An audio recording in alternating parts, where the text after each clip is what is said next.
Here's how to create a product in Shopify, step by step.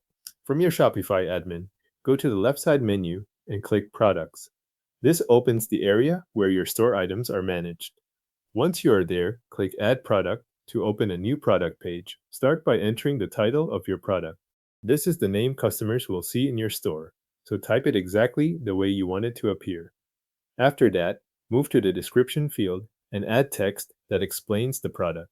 Include the details you want shoppers to read on the product page, such as what the item is and any information that helps describe it clearly. Next, go to the media section and upload your product images or videos. This is where you add the visual content that will appear with the listing. If you have more than one image or a video for the product, upload each file you want associated with it. Then find the product category field and select the category that fits the item you are creating. This helps Shopify organize the product correctly within your store data. Make sure the category you choose matches the item you are listing before you continue. Under Price, enter the selling price for the product.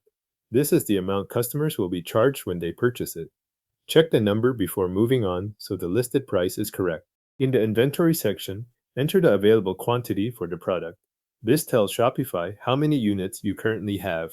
If you want Shopify to monitor stock levels, configure inventory tracking here as needed.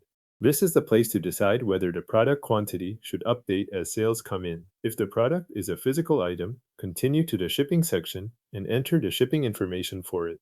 Add the shipping details required for that product so Shopify can use them when the item is ordered. If the product is not physical, you can leave that part based on the product type you are creating. After that, go to Variants if your product comes in different options, such as size or color. Add each option you need so customers can choose the version they want. If the product has no variations, you can leave this section without adding anything. When the product details are ready, locate the status setting and change it to active. This makes the product available once it is saved. If you are still reviewing details, make sure you only switch the status when you are ready for the item to be available. To finish, click Save. Shopify will create the product using the information you entered and store it in your product list. Your Shopify product is now created and saved in your store.